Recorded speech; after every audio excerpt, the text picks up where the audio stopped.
শুভ সন্ধ্যা। আজ আবার একটা গল্প নিয়ে চলে এলাম। তাহলে গল্পটা বলি, পুরো গল্পটা সবাই মন দিয়ে শোনো। একদিন জোর ঝগড়া বাঁধল। কাদের মধ্যে জানো? ঝগড়াটা বেঁধেছিল প্রাণ, মন, বাক্য, চোখ এবং কানের মধ্যে। কি নিয়ে? প্রত্যেকেই বলছে আমি বড়, আমি আছি বলেই তোরা আছিস। কে যে আসল বড় তার আর সমাধান হচ্ছে না। শেষ অবধি তারা উপায় না দেখে গেল প্রজাপতি ব্রহ্মার কাছে। তাকে গিয়ে বলল, ভগবান, আমাদের মধ্যে কে বড় আমরা তা কিছুতেই ঠিক করে উঠতে পারছি না, তাই মারামারির উপক্রম হয়েছে। অনুগ্রহ করে আপনি তা ঠিক করে দিন। এই কথা শুনে প্রজাপতি তো খুব মুশকিলে পড়লেন। তিনি হলেন সকলের পিতা, সকলেই তার সন্তান। তিনি কি করে ঠিক করবেন কে বড় আর কে ছোট? এতে তো অসন্তোষ আরও বেড়ে যাবে, ঝগড়াঝাটির আকাশ ছোবে। তাহলে তাহলে কি উপায়? এই ভেবে তিনি বললেন, তোমাদের মধ্যে যে দেহ থেকে চলে গেলে শরীর অচল হয়ে যায় সেই সব থেকে বড়। এখন দেখা যাক, তোমরা একে একে দেহ থেকে চলে যাও, দেখি কি ক্ষতি হয়। প্রজাপতি ব্রহ্মার এই কথা শুনে বাক্য দেহ থেকে বেরিয়ে গেল।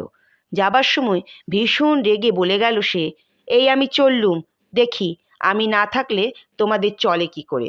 আমাকে না হলে তোমাদের চলবে না, এই কথা স্বীকার না করা অবধি আমি অবশ্য এখানে আসবো না। বাক্য চলে গেল। মানুষ কথা বলতে পারছে না, বেঁচে তো আছে, কাজকর্মও করছে। 1 বছর কেটে গেল, বাক্য আবার ফিরে এসেছে।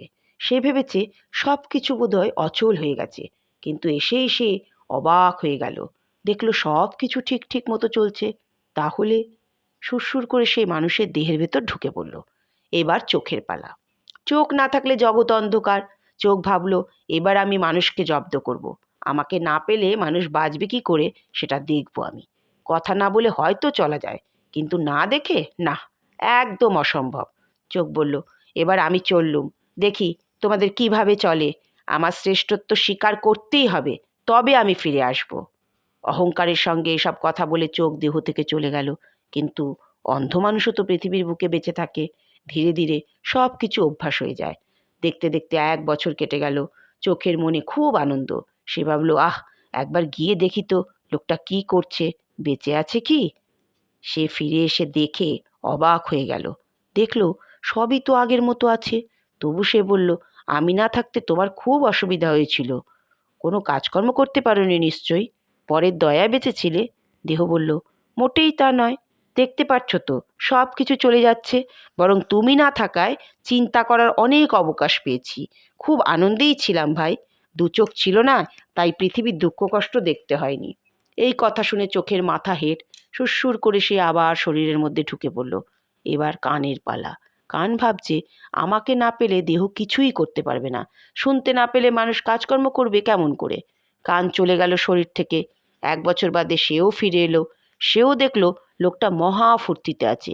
শুনতে পাচ্ছে না তো কি হয়েছে, সব কিছু তো ঠিক ঠিক মতো চলছে। কানও দেহের ভেতরে ঢুকে পড়ল। এবার মনের পালা। মনকে দেখতে পাই না আমরা, কিন্তু মন আছে বলেই আমরা সব কিছু করতে পারি। তাকে না পেলে দেহের অস্তিত্ব কোথায়? একদিন রাতের অন্ধকারে সেও চুপি চুপি দেহ থেকে পালিয়ে গেল। ভাবলো, আহ, লোকটাকে কেমন জব্দ করেছি। মন নেই, মানুষ থাকবে কি করে? কিন্তু যাদের মন তৈরি হয়নি তারা কি বেঁচে থাকে না? এই যেমন একটা ছোট্ট শিশু, শিশুদের সব কিছু থেকেও তখনও মন তৈরি হয় কি? 1 বছর কেটে গেল, মন ফিরে এলো।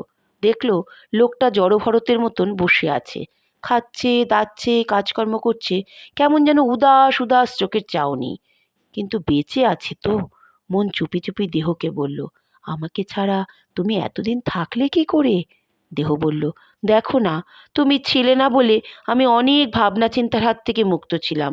ভাবনা চিন্তাই তো মানুষের মনে অশান্তি ডেকে আনে। এ কথা শুনে মন খুব দুঃখ পেল। সে সুরুৎ করে দেহের ভেতর ঢুকে পড়ল। সকলেই ভাবছে, তাই তো, আমরা সবাই তো হেরে গেলাম। তাহলে কে সব থেকে বড়? কি করে তা প্রমাণিত হবে? এদের কাণ্ড কারখানা দেখে প্রাণ মুখ টিপে হাসছে। সে জানতো সে হলো সব থেকে বড়। সে না থাকলে সবই মিথ্যে, কারো অস্তিত্বের কথা চিন্তা করাই যায় না। প্রাণ থাকলে তবে তো বাক্য, চোখ, কান, মন নিজের নিজের কাজ করতে পারবে। এবার প্রাণ ভাবল, দেখি ওদেরকে জব্দ করি। সে দেহ থেকে বেরিয়ে যাবার চেষ্টা করলো। সঙ্গে সঙ্গে চারদিকে দেখা গেল ঘোর অন্ধকার।